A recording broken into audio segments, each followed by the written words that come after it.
اب ہم ذرا آگے چلتے ہیں. اعوذ باللہ من الشیطان الرجیم. بسم اللہ الرحمن الرحیم. یرید اللہ لیبین لکم ویہدیکم سنن الذین من قبلکم ویتوب علیکم واللہ علیم حکیم. یرید اللہ، اللہ چاہتا ہے، لیبین لکم، کہ بیان کر دے تمہارے لیے، واضح کر دے تمہارے لیے، کھول کے بتا دے تم کو کیا چیز؟ اپنے احکامات. وَيَهْدِيَكُمْ، اور رہنمائی کرے تمہاری، سنن الذین من قبلکم، ان لوگوں کے طریقوں کی جو تم سے پہلے گزرے. کون سے لوگ؟ نیک، صالح، جن کی راہ پر چلنا اللہ کے نزدیک پسندیدہ ہے. من النبیین والصدیقین والشہداء والصالحین وحسن اولئک رفیقا، ان کے راستوں پر چلنا. سنن، سنت کی جمع ہے، راہ، رسم، دستور، طریقہ، طریقہ جاریہ.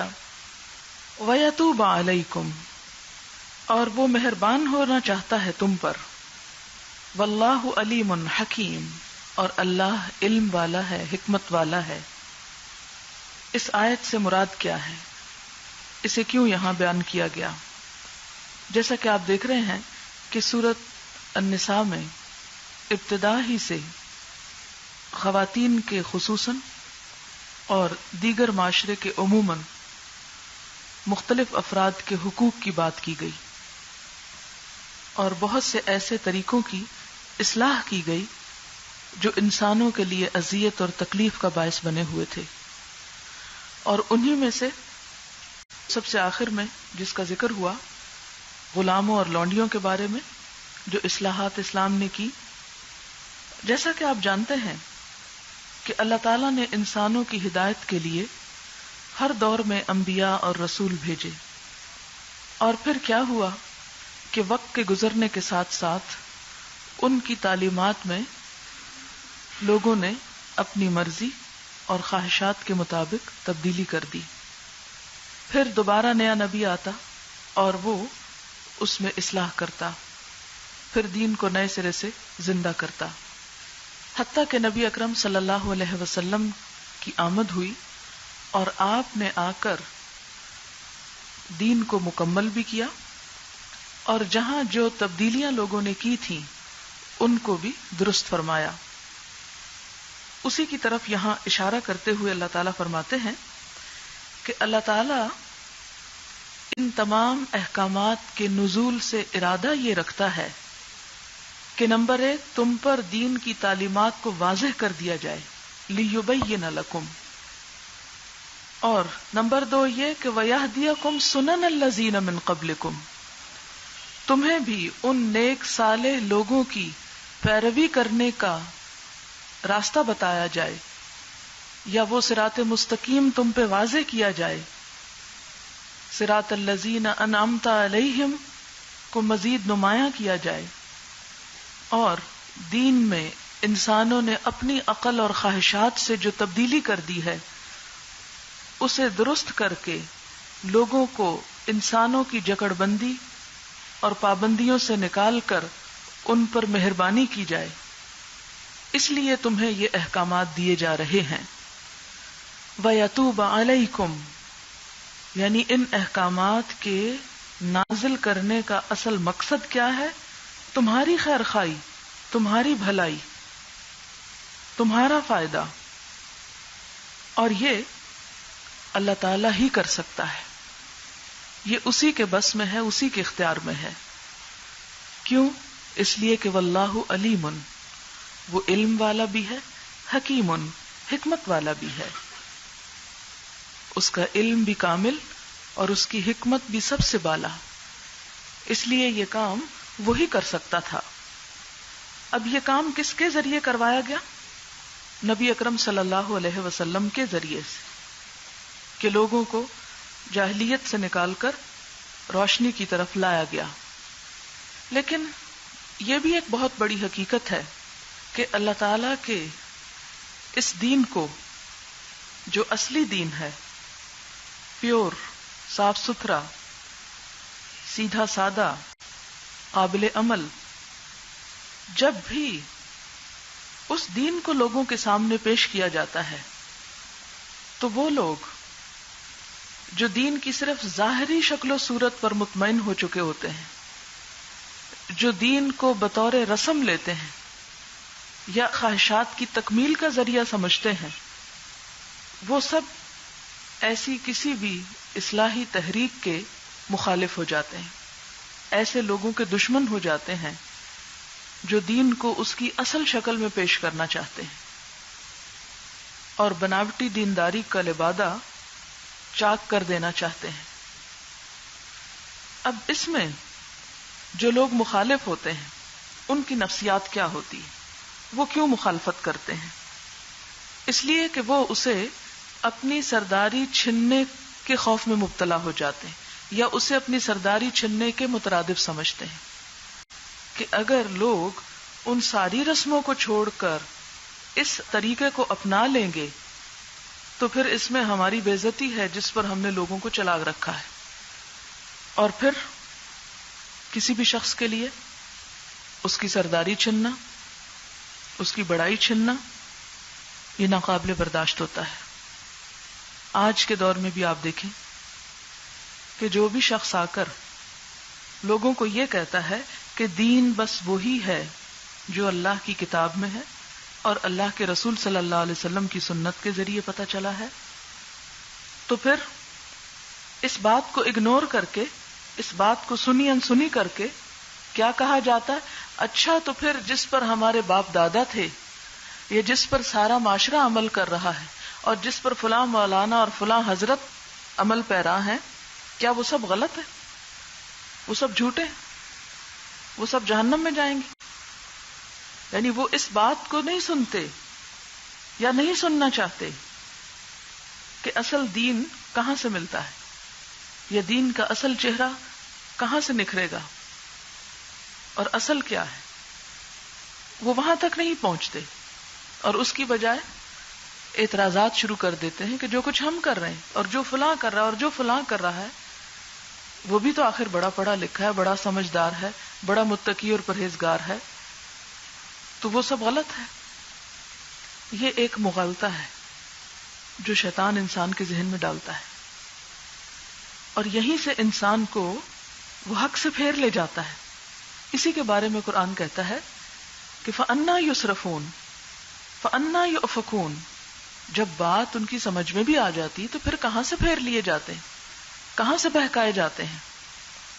کیونکہ انسان کے لیے اصل دین، خالص دین، سیدھا سادہ دین جو قابل عمل ہے، شیطان نہیں چاہتا کہ انسان اسے اختیار کر لے اور بس اس پر جم جائے۔ آپ دیکھیں کہ جتنی بھی بدعات ہیں دین میں، جتنے بھی نئے نئے طریقے ہیں، ان کی اصل مشکل یہ ہے کہ ان سے اصل سنتیں پس پش چلی گئی، جو کرنے کے کام ہیں اور جو ہمارے فرائض ہیں وہ سب نظروں سے اوجھل ہو گئے۔ یہ بالکل ایسے ہے کہ جیسے کسی صاف ستھرے آئینے کے اوپر اگر گرد پڑ جائے تو اس گرد کا نتیجہ کیا ہوگا کہ اس کی جو اصل تصویر اس میں سے نظر آتی ہے، جو چمک ہے، وہ ماند پڑ جاتی ہے، حقیقت نمایاں نہیں رہتی۔ بدعت کی تعریف ہے کہ البدعۃ تمیت السنہ، بدعت سنت کو مارتی ہے، سنت کی موت ہے۔ ظاہر ہے کہ آپ اگر اپنی دولت، وقت، صلاحیت، قوت، ہر چیز کو غلط کاموں کے پیچھے لگا دیں گے یا من گھڑت چیزوں کے پیچھے لگا دیں گے تو پھر اصل کام کے لیے وقت کم بچے گا یا بچے گا ہی نہیں۔ یہ بالکل ایسے ہی جیسے آج آپ کا ٹیسٹ تھا اور کل آپ کو بہت پڑھنا تھا اور پورا سپارہ پڑھنا تھا۔ اب اگر آپ سپارہ پڑھنے کی بجائے کوئی اخبار، رسالہ، ادھر ادھر کے کام کرتے رہتے تو اس کا لازمی نتیجہ کیا تھا کہ اصل ٹیکسٹ پڑھنے کے لیے وقت نہ بچتا، یا آپ بے شک قرآن ہی میں سے کچھ پڑھتے رہتے لیکن وہ نہیں جس کو آپ کو سامنے اس وقت ضرورت تھا پڑھنا، تو اصل کے لیے وقت نہیں بچتا۔ آج آپ دیکھیں کہ ہمارے مرنے کی رسمیں جو ہیں ان میں جو کچھ بھی ہو رہا ہے جس کا کوئی تعلق قرآن سے، سنت سے، نبی صلی اللہ علیہ وسلم کے طریقے سے نہیں ہے، لوگ اس میں اتنے مصروف ہیں، اتنے محو ہیں، اتنا وقت اس میں لگاتے ہیں، اتنی انرجی اور مال اس میں لگا چھوڑتے ہیں کہ جو کرنے کے کام ہیں اس کے لیے مال بچتا ہی نہیں۔ زکوٰۃ کے لیے پیسہ نہیں بچتے کیونکہ آپ نے مرنے والے کے لیے دیگیں پکا پکا کے سب ختم کر دیے۔ تعلیم کے لیے پیسے نہیں ہیں، لوگوں کی بیماری کے علاج کے لیے آپ کے پاس کوئی چیز نہیں ہے کہ آپ ان کی مدد کریں۔ کیوں؟ اس لیے کہ آپ نے شادی کے موقع پر فضول رسموں اور خرافات میں اتنا کچھ اسراف کر دیا کہ اصل چیز کے لیے کچھ ہے ہی نہیں اب آپ کے پاس۔ تو یہ اللہ تعالیٰ کی بہت بڑی مہربانی ہے کہ اس نے ہمارے لیے اس قرآن کو محفوظ کر کے اور اپنے نبی صلی اللہ علیہ وسلم کی سنت کو محفوظ کر کے اصل دین بچا دیا۔ اب جو بھی شخص چاہے گا اس اصل تک پہنچ جائے، ہر ایک کے لیے دروازہ کھلا ہے، کوئی دیکھے تو صحیح وہاں جا کر۔ لیکن اگر ہم اس دین پہ راضی ہو گئے جو ہم نے معاشرے کے اندر بس سنی سنائی پر اور رسم و رواج کی شکل میں دیکھا، تو پھر اصلیت سے بہت دور ہو جائیں گے۔ پھر اللہ تعالیٰ فرماتے ہیں واللہ یرید ان یتوب علیکم، دوسری دفعہ اللہ چاہتا ہے کہ تم پہ مہربان ہو، اللہ تم پر مہربان ہونے کا ارادہ رکھتا ہے۔ یہ کتنی حیرت کی بات ہے نا کہ ایک ہی بات دو دفعہ، یعنی جب نبی صلی اللہ علیہ وسلم کے ذریعے جو طریقے تمہیں بتائے ہیں وہ دراصل تم پر مہربانی کا سبب ہیں، ذریعہ ہیں، تمہارے فائدے میں ہیں، تمہارے بھلے کے لیے ہیں، تم سے دشمنی نہیں کی گئی کہ وہ تم سے چھڑائے جا رہے ہیں، وہ غلط رسم و رواج جو آپ کے آنے سے پہلے تھے۔ وَيُرِيدُ الَّذِينَ يَتَّبِعُونَ الشَّهَوَاتِ، اور وہ لوگ جو خواہشات کی پیروی کرتے ہیں، شہوات کی پیروی کرتے ہیں، وہ کیا چاہتے ہیں؟ ان تمیلوا میلا عظیما، کہ تم جھک جاؤ جھکنا بڑا، تمیلو مڑ جاؤ جھک جاؤ، میم یہ لام، میلن سے درمیان سے کسی ایک طرف ہٹ جانا، اسی لیے اس کا استعمال ظلم اور جور کے لیے بھی ہوتا ہے۔ اپنی خواہشات نفس کی پیروی کرنے والے کیا چاہتے ہیں کہ تم مڑ جاؤ، حق سے ہٹ جاؤ، حق سے باطل کی طرف جھک جاؤ، یعنی ان طریقوں کی پیروی نہ کرو۔ یہ کون لوگ ہیں؟ کن کی طرف اشارہ ہے کہ جو اپنی خواہشات کی پیروی کر رہے تھے؟ یہ اشارہ ہے منافقین کی طرف، قدامت پرست جاہلوں کی طرف، مدینہ کے آس پاس رہنے والے یہودیوں کی طرف۔ منافقین اور قدامت پرست لوگوں کو وہ ساری اصلاحات بڑی بری لگتی تھیں جس پر وہ صدیوں سے جمے ہوئے تھے، یعنی ان ساری رسموں کو چھوڑنا بڑا مشکل تھا جن رسموں پر ان کے باپ دادا چلے آ رہے تھے، مثلاً میراث میں لڑکیوں کو حصہ دینا، بیوہ عورت کا سسرال کی بندشوں سے رہائی پانا، عدت کے بعد اس کا نکاح کے لیے آزاد ہونا، سوتیلی ماں سے نکاح حرام ہونا، دو بہنوں کو ایک ساتھ نکاح میں جمع کرنا، 4 سے زیادہ شادیوں پر پابندی، منہ بولے بیٹے کو وراثت سے محروم کرنا، منہ بولے باپ کی بہو اور مطلقہ کا حلال ہونا، یعنی منہ بولا جو باپ ہے تو اس کے لیے بہو سے نکاح کرنا جائز ہے۔ یہ ساری رسمیں جب اسلام نے آ کے توڑی تو کیا ہوا؟ یہ منافق جن کے دلوں میں ابھی ایمان اندر نہیں گیا تھا اور یہ قدامت پرست لوگ، ان سب نے ایک شور مچا دیا، انہیں یہ سب کچھ بڑا ناگوار ہوا کہ یہ کیسا دین ہے کہ جس نے ہماری رسمیں ہم سے چھڑوا دی۔ آج بھی تو ہمارا معاملہ یہی ہے نا، ایک طرف ہم اپنے آپ کو مسلمان کہتے ہیں اور دوسری طرف لا الہ الا اللہ پڑھنے کے باوجود ان احکامات پر عمل نہیں کرنا چاہتے یا ان رسموں کو چھوڑنا نہیں چاہتے جو مطلقاً ہمارے لیے حرام ہے۔ اس میں میراث کے حصے میں آپ دیکھیں کیا ہو رہا ہے ہمارے معاشرے کے اندر، بیوہ عورت پہ کیا ظلم و ستم ہوتا ہے، مطلقہ سے شادی کے معاملے میں کیا کیا جاتا ہے۔ اسی طرح باقی طریقے بھی جو خاص ہمارے معاشرے کی پیداوار ہیں ان میں بھی آپ دیکھیں کہ بہت سارے لوگ لمبی لمبی داڑیاں رکھے ہوتے ہیں، تہجد تک پڑھتے ہیں، ان کے ماتھے پہ گٹے تک پڑ جاتے ہیں، لیکن ان رسم و رواج میں جن کا قرآن و سنت سے کوئی تعلق نہیں، پوری طرح پابندی کرتے ہیں. ہمارے ہاں دینداری ایک کھوکھلی، ایک ظاہری اور ایک رسمی دینداری بن کے رہ گئی ہے، جو صرف نماز روزے کی حد تک محدود ہے، اور باقی عام روزمرہ زندگی کے طریقے، یہاں سنن کا لفظ استعمال ہوا ہے، طریقے، رسم و رواج، عام روزمرہ زندگی کے جو رسم و رواج ہیں ان میں کہیں ہم ہندوؤں کے پابند ہیں اور کہیں نصارہ کے پابند ہیں، کہیں مغربی تہذیب میں جکڑے ہوئے ہیں اور کہیں ہندوانہ رسم و رواج کے شکار ہیں، ان کو سینے سے لگائے ہوئے ہیں، ان کو نہیں چھوڑ سکتے. اب آپ دیکھیں کہ شادیوں کے موقع پر مہندی کی جو رسم ہے، اسلام سے تو اس کا کوئی تعلق نہیں، اس میں کچھ رسم و رواج تو ہم وہ کرتے ہیں جو ہندو کرتے ہیں، وہ خاص طریقے، یعنی جو انڈین فلموں سے دیکھا بالکل اسی سٹائل پہ ہر چیز تیار کر کے اور اسی انداز میں وہ سارا سین تیار کیا جاتا ہے. اور پھر کچھ وہاں سے اٹھے تو مغربی موسیقی اور ڈانس اور لڑکیوں اور لڑکوں کا اکٹھا ناچنا، گانا، جھومنا، آزادانہ یہ سب کچھ کرنا، یہ ہمارے کلچر کا حصہ بن گیا. اور اس کے ساتھ ہم نماز بھی پڑھ رہے ہیں، روزے بھی رکھ رہے ہیں، عمرے بھی کر رہے ہیں، حج بھی کر رہے ہیں، اور بہت سخی پرہیزگار بھی ہیں. یہ کیسی دینداری ہے؟ اور جب کوئی شخص اٹھے ان باتوں کی اصلاح کے لیے تو پھر آپ دیکھیں کہ سب کس طرح ہاتھ دھو کے اس کے پیچھے پڑ جاتے ہیں. کوئی شخص یہ بات سننا ہی نہیں چاہتا یا اپنی زندگی سے ان رسموں کو نکالنا ہی نہیں چاہتا. ان کو ہم نے فرائض سے بھی زیادہ اہمیت دے رکھی ہے، فرائض سے زیادہ. نماز چھٹتی ہے چھوٹ جائے، لیکن مہندی پر جوڑے کا رنگ پیلا ہی ہونا چاہیے، چوڑیاں بھی میچنگ ہونی چاہیے، اور باقی بھی سب کچھ. تو یہ سب کہاں سے آیا اور اس کی پابندی کس دین سے تعلق رکھتی؟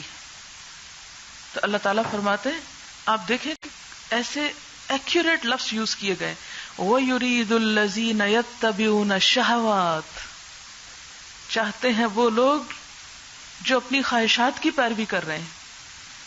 خواہشات کی پیروی، یہ سب کچھ جو ہو رہا ہے اللہ رسول کی پیروی میں ہو رہا ہے یا عقل کی پیروی میں ہو رہا ہے؟ کیونکہ عقل بھی نہیں مانتی اتنا اسراف جو ہم اپنے مال و دولت اور وقت میں کرتے ہیں. عقل کے لحاظ سے بھی نقصان دہ ہے، کیونکہ اس کا حاصل کچھ نہیں، محض ہے تو کیا، یتبعون الشہوات، خواہشات کی پیروی. وہ سب کون ہیں؟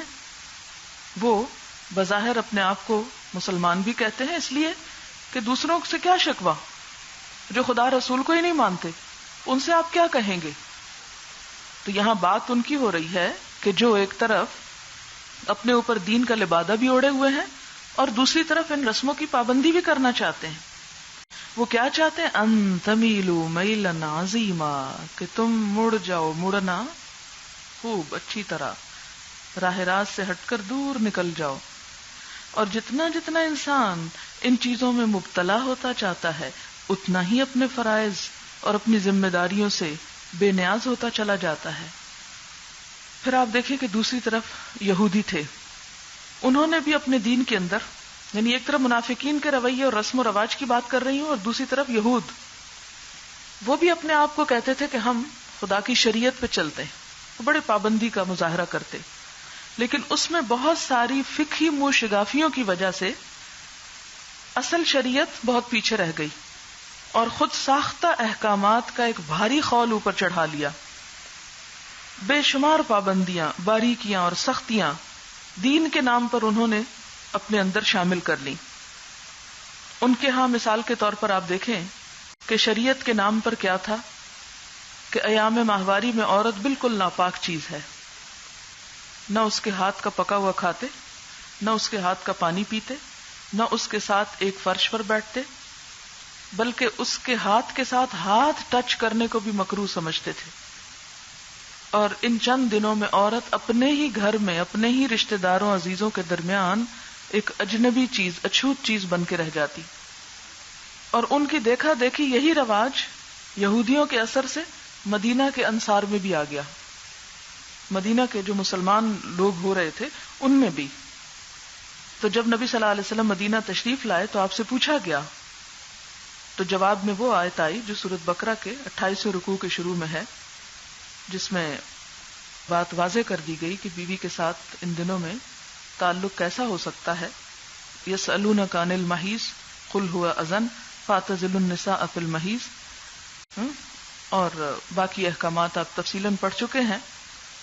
اور پھر بتا دیا گیا کہ ان چیزوں کے علاوہ باقی سارے احکامات اور باقی تعلقات وہی ہیں جو کسی عام نارمل عورت کے ساتھ رکھے جا سکتے ہیں.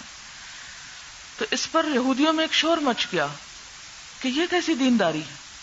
یہ بالکل ایسے ہی ہے کہ جیسے آج اگر کسی شخص کو یہ بتایا جائے، جیسے عموماً یہاں میں ہی آپ کو بتاتی ہوں کہ پیریڈز کے دنوں میں اللہ کا ذکر کرنا، جو آپ کو قرآن یاد ہے اس کا پڑھنا، یا گلوز وغیرہ پہن کر کپڑا رکھ کر اپنی روزمرہ کی تعلیم اور تدریس جاری رکھنا، اس میں کوئی ممانعت نہیں، کوئی حرج نہیں، اس لیے کہ نہ قرآن میں منع کیا گیا اس سے، نہ کسی حدیث میں ممانعت آئی ہے. تو آپ دیکھیں گے کہ ان باتوں پر بہت سے لوگ اتنا شدید ری ایکشن کرتے ہیں کہ قرآن پڑھنا یا قرآن کا درس سننے سے بھی بھاگ جاتے ہیں، کہتے نہیں نہیں ایسا دین ہمیں نہیں چاہیے. ان سے کوئی پوچھے کہ کہاں منع کیا گیا ہے، کس جگہ تم پہ پابندی لگائی گئی ہے کہ پیریڈز کی حالت میں قرآن کا سیکھنا اور سکھانا منع ہے یا اللہ کا ذکر منع ہے. اس لیے کہ اگر خدا نہ خواستہ کسی عورت کی وفات ہو رہی ہے پیریڈز کے دنوں میں، یا نفاس کی حالت میں بچے کی ولادت کے بعد اگر وہ دنیا سے رخصت ہو رہی ہے اور وہ اس حالت میں ہے، تو کیا آپ اسے روکیں گے کلمہ مت پڑھو؟ کلمہ پڑھنا حرام ہے تم پہ. یا اپنی توبہ استغفار کے لیے اگر کوئی وہ قرآن پڑھ رہی ہے یا کوئی دعا مانگ رہی ہے تو وہ سب کچھ ممنوع ہو گیا اس کے لیے. اللہ نے تو کہیں منع نہیں کیا، اللہ نے ایسا ظلم نہیں کیا کہ اس نے ایسی شدید پابندی لگائی ہو. لیکن ہم نے کیا کیا کہ خود ساختہ پابندیاں، دین کے اندر اپنے فلسفے اور فتوے. اسی طرح جیسے یہ اوپر نیچے بیٹھنے کا مسئلہ ہے کہ اگر ایک شخص اوپر بیٹھا ہے تو دوسرا شخص قرآن نیچے لے کے نہ بیٹھے. ٹھیک ہے، ادب کا تقاضا یہ ہے کہ آپ اس طرح نہ بیٹھے، لیکن اگر مجبوری ہو کوئی تو کہیں منع بھی نہیں کیا گیا. یہ ادب جو ہے یہ ہمارے دل سے یہ ایک احترام ہے. اس سے بڑا جرم یہ ہے کہ قرآن کو پڑھا ہی نہ جائے. بہت سے لوگ یہ ادب تو بہت کرتے ہیں کہ اوپر نہ ہو جائے، نیچے نہ ہو جائے، پیچھے نہ ہو جائے، آگے نہ ہو جائے، لیکن ان سارے خود ساختہ ادب کے طریقوں میں پڑھ کر جو اصل فرض ہے اس سے بالکل غافل ہو جاتے ہیں. تو یہاں پر اللہ تعالیٰ ان اصلاحات کی طرف اشارہ کرتے ہوئے فرماتے ہیں یرید اللہ ان یخفف عنکم. یہ پابندیاں اللہ نے کیوں توڑی، یہ اتنی مشقت میں کیوں نہیں ڈالا؟ اس لیے کہ اللہ تمہیں ممکنہ آسانیاں دینا چاہتا ہے. یخفف عنکم، تم سے یہ سارے بوجھ ہلکے کرنا چاہتا ہے. اور کیوں نہ کرے، وَخُلِقَ الْإِنسَانُ ضَعِيفًا، انسان بڑا کمزور پیدا کیا گیا ہے، وہ اس سے زیادہ پابندیاں برداشت نہیں کر سکتا. ایک حد سے زیادہ دین میں سختی اس کے لیے ناقابل عمل ہو جاتی. آپ دیکھیں کہ ہمارے ہاں کیا ہے، مثلا عشاء میں 17 رکعتیں بتائی جاتی ہیں اور 17 کی 17 ہی پڑھنا فرض قرار دے دی گئی. اگر کسی کو یہ بتا دیا جائے کہ چلو تم نفل چھوڑ سکتے ہو یا پہلی 4 سنت چھوڑ سکتے ہو، کہتے ہیں ہم نے تو پہلی دفعہ سنا ہے، یہ بھلا کیا بات ہے. اب اس کا ری ایکشن کیا ہوا کہ جو 17 نہیں پڑھ سکتے تھے انہوں نے سرے سے نماز ہی چھوڑ دی. اگر کوئی شخص صرف فرض یا سنت پڑھتا ہے، کہتا ہے کہ وہابی ہو. اس دفعہ کراچی میں اتفاق ہوا میرے ساتھ کہ میں نے مغرب کی نماز پڑھائی اور میرا ارادہ تھا کہ میں کچھ نفل وغیرہ ساتھ پڑھ لیتی ہوں کیونکہ عموماً سفر میں مصروفیت کم ہوتی. تو اتنے میں شام آ کے میری گود میں بیٹھ گیا. تو فرض کے بعد میں نہیں اٹھ سکی کیونکہ اگر آپ صرف فرض ہی پڑھ رہے ہیں تو کوئی حرج نہیں، شاید یہ اللہ کی طرف سے تھا، ورنہ میرا ارادہ تھا کہ میں کچھ اور پڑھ لوں. تو نماز کے بعد جب سب لوگ بات چیت کر رہے تھے، میں شام کو سلانے کے لیے اندر آ گئی تھی. خاتون میرے پاس ہیں، کہتی باہر بڑی بحث ہو رہی ہے. میں نے کہا کیا بحث ہے؟ کہ آپ وہابی ہیں اس لیے کہ آپ نے صرف فرض پڑھے. میں نے کہا پہلی بات یہ کہ میں مسافر ہوں، اور دوسری بات یہ ہے کہ نماز جو ہے وہ سب کے لیے ایک ہی جیسی، اس میں وہابی اور غیر وہابی کو کوئی فرق نہیں ہے. لیکن معلوم نہیں یہ کہاں سے کانسیپٹ آیا تو چھوٹی چھوٹی چیز پر جب آپ کوئی اصلاح کرنا چاہتے ہیں تو لوگ آپ کے اوپر ایک ٹائٹل لگا کے کہ آپ وہابی ہیں، آپ کی بات سننا ہی نہیں چاہتے. اگر ان سے پوچھا جائے کہ جو تم پابندی دے رہے ہو اس کی کوئی دلیل تو بتاؤ. مستحب یا نفل یا سنت کو فرض کے درجے پہ لا دیا اور دین میں اتنی شدت اور سختی پیدا کر دی، اس کے لیے کیا دلیل ہے؟ تو دلیل کسی کے پاس نہیں ہوتی.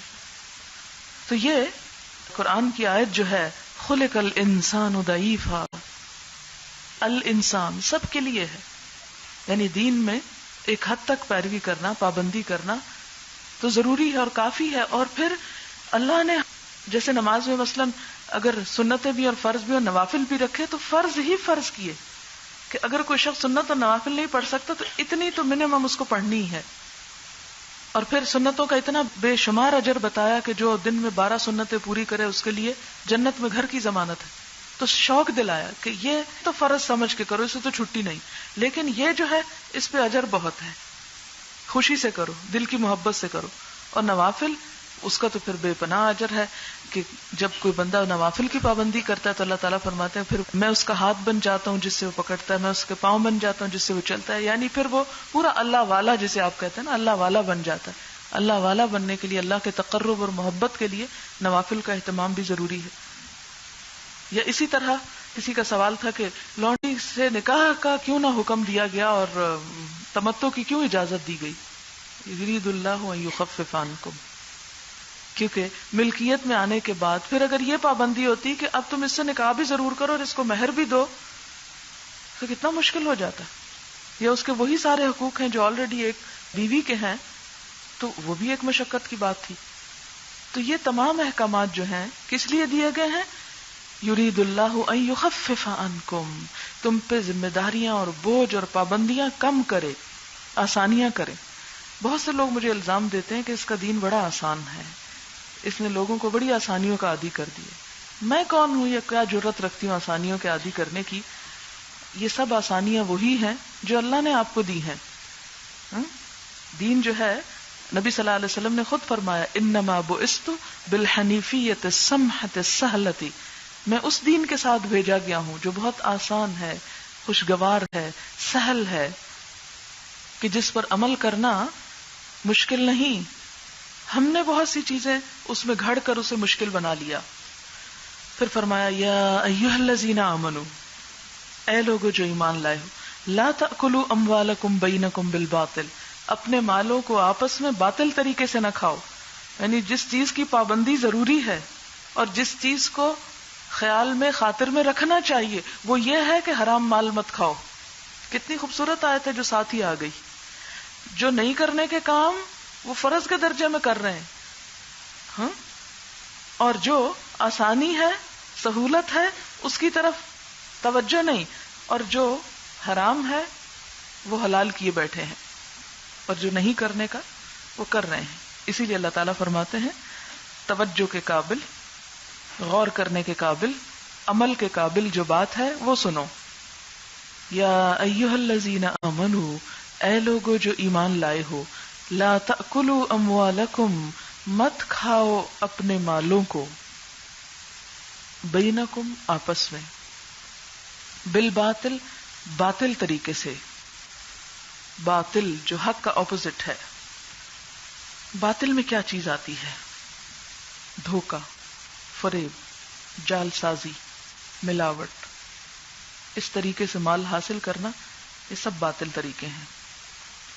اسی طرح چوری، ڈاکہ، غصب، خیانت، رشوت، سود، جوا، فحش کی اشاعت سے حاصل کیا ہوا مال، فحش کتابیں، رسالے، ویڈیوز، فلمیں، ان کو بیچنا، یہ سب باطل طریقے ہیں مال کمانے کے. یا ایھا الذین آمنوا لا تأکلوا اموالکم بینکم بالباطل، آپس میں ایک دوسرے کے مال باطل طریقوں سے نہ کھاؤ. وہ سارے طریقے جو حق کے خلاف ہوں، جو شرعن اور اخلاقاً ناجائز ہوں. اور آپس میں اس لیے کہ مثلا آپ اگر تجارت کر رہے ہیں، ایک چیز کسی کو فراہم کرتے ہیں، اس پر مال وصول کرتے ہیں، تو جس چیز کا مال وصول کرنا تھا اسی کا وصول کرو، اس میں ناپ تول میں کمی کر کے، یا اس میں ملاوٹ کر کے، یا اس کی کوالٹی کو کم کر کے، یا کسی طرح بھی دھوکے اور فریب کے ساتھ اس کو اس طرح مت بیچو کہ یعنی مال جو لوگے تم وہ اپنے حق کا نہیں ہوگا، ناحق کا ہوگا. اسی لیے فرمایا ناحق طریقے سے مت کھاؤ. الا ان تکون تجارتا، مگر یہ کہ تجارت ہو، یعنی تجارت جائز ہے. ان تراض منکم، باہم رضامندی سے، آپس کی رضامندی سے جو تجارت ہے وہ جائز ہے. اب آپ دیکھیں کہ تجارت جو ہے یہ پسندیدہ طریقہ کسب ہے، یعنی کمائی کا تمام طریقوں میں عمدہ طریقہ، پسندیدہ طریقہ. ترمذی کی روایت میں آتا ہے التاجر الصدیق الامین مع النبیین والصدیقین والشہداء، کہ وہ تاجر جو سچا ہو، امانت دار ہو، انبیاء، صدیقین اور شہداء کے ساتھ ہوگا. ایک اور حدیث میں آتا ہے، حضرت انس کی روایت ہے ترغیب و ترہیب میں، سچا تاجر قیامت کے روز عرش کے سائے میں ہوگا. ایک اور حدیث ہے قیامت کے روز تاجر لوگ فاجروں اور گناہگاروں کی صف میں ہوں گے سوائے ان کے جو اللہ سے ڈرے اور نیکی کا معاملہ کرے. یعنی جہاں اچھے تاجر عرش الہی کے سائے تلے ہوں گے، وہاں خائن اور بددیانت اور دھوکے فریب والے گناہگاروں کی صف میں کھڑے ہوں گے. پھر آپ دیکھیں کہ تجارت باہم رضامندی سے ہونی چاہیے. اب یہاں بسا اوقات ہم اپنی رضامندی سے رشوت دے رہے ہوتے ہیں، تو وہ ایک مجبوری رضامندی ہے. کوئی بھی شخص اگر اس کا کام مفت میں ہو رہا ہے تو وہ بھلا خوشی سے کسی کو رشوت دے گا؟ یا سود جب ہم دیتے ہیں قرض لے کر تو ہم کہتے ہیں کہ ہم اپنی مرضی سے دے رہے ہیں، تو وہ بھی ایک مجبوری کی رضامندی ہے. تو ان تراض منکم میں باہم رضامندی سے رشوت یا سود کا لین دین یا جوا کہ سب مل کے کھیل رہے ہیں، وہ بظاہر تو رضامندی نظر آ رہی ہے لیکن حقیقت میں نہیں ہوتی. اسی طرح یہاں وہ بات بھی آ جاتی ہے کہ جب دو لوگ لین دین کر رہے ہوں اور اپنی رضامندی سے خرید و فروخت ہو چکی تو اس کے بعد اب سودا بدلا نہیں جائے گا. بس اختیار اس وقت تک ہے جب تک کہ دونوں ایک جگہ اکٹھے ہیں. حدیث میں آتا ہے البیان بالخیار ما لم یتفرقا، کہ خرید و فروخت کرنے والے گاہک اور دکاندار کا اختیار ہے، چیز بیچے یا نہ بیچے دکاندار، اور گاہک لے یا نہ لے جب تک کہ وہ ایک جگہ پر ہے. جب وہ چلا گیا گھر تو واپس لا کے یہ نہیں کہہ سکتا کہ یہ میرے سے بدل لو یا یہ تم واپس کر لو اور پیسے دے دو. یہ پھر دکاندار کی مرضی، اس کا احسان ہے اگر پیسے لوٹا دے یا چیز بدل دے، ورنہ اگر اس کی کمی، نقص، ٹوٹ پھوٹ کچھ بھی ہے تو وہیں چیک کر لینا چاہیے، ورنہ وہ ذمہ دار نہیں ہوگا. اچھا، اسی میں وہ چیز بھی آ جاتی ہے کہ بسا اوقات بیوی سے زبردستی کے ساتھ مہر معاف کرایا جاتا ہے، تو دنیا والوں کو کیا نظر آتا ہے کہ جیسے باہم رضامندی سے ہی معاف کر دیا گیا، حالانکہ وہ نہیں ہوتا. تو ناجائز دباؤ سے بیوی سے مہر معاف کرانا جو ہے یہ بھی کس میں آ جاتا ہے؟ باطل طریقے سے مال کھانے میں. اسی طرح ذخیرہ اندوزی کر کے چیزوں کو مہنگا کر کے بیچنا جو ہے یہ بھی ناجائز طریقہ ہے، اس سے بھی روکا گیا ہے. اور مجموعی طور پر آیت کا مفہوم کیا ہے کہ تجارت کی بجائے لوٹ مار کو، دھوکے اور فریب کو ذریعہ معاش نہ بناؤ. اے لوگو جو ایمان لائے ہو، آپس میں ایک دوسرے کے مال باطل طریقوں سے مت کھاؤ. لین دین ہونا چاہیے آپس کی رضامندی سے، باہم اطمینان سے. ولا تقتلوا انفسکم، اور اپنے آپ کو قتل مت کرو. اب ایک آیت میں ایک طرف تجارت کی بات اور دوسری طرف قتل کی بات. ہاں، جب کسی حقدار کو اس کا حق نہیں ملتا تو نتیجے میں کیا ہوتا ہے؟ بدمزگی پھیلتی ہے، لڑائی جھگڑا اور فساد ہوتا ہے، جو بعض اوقات آخر کار کس پہ جا ٹوٹتا ہے؟ قتل پر. بہت سے قتل کس وجہ سے ہوتے ہیں؟ مال کی وجہ سے. وہ کہتے ہیں نا زر زن زمین. تو زر جو ہے اس میں سب سے پہلی چیز ہے قتل کا سبب. اسی لیے ساتھ ہی فرمایا وَلَا تَقْتُلُوا أَنفُسَكُمْ، اپنے آپ کو مت قتل کرو. اس کے دو معنی، ایک تو خود کو قتل کرنا خودکشی ہے کہ کوئی شخص اپنے آپ کو خود نہ مارے، خواہ زہر کھا کے یا اوپر سے گر کے یا کسی بھی طریقے سے. اور دوسرا معنی اس کا کیا ہے کہ کسی مسلمان کو قتل کرنا اپنے آپ ہی کو قتل کرنے کے برابر ہے، کیونکہ مسلمان آپس میں بھائی بھائی ہیں. مسلمان ایک سیسا پلائی ہوئی دیوار کی طرح ہیں. مسلمان آپس میں ایک جسم کے اعضاء کی طرح ہیں. حدیث میں آتا ہے نا کہ مسلمانوں کی باہم الفت و محبت کی مثال کیسی ہے، جیسے ایک جسم. تو اگر جسم کا ایک حصہ کاٹ دیں گے آپ تو سارا خون بہہ جائے گا اور آپ بھی مر جائیں گے.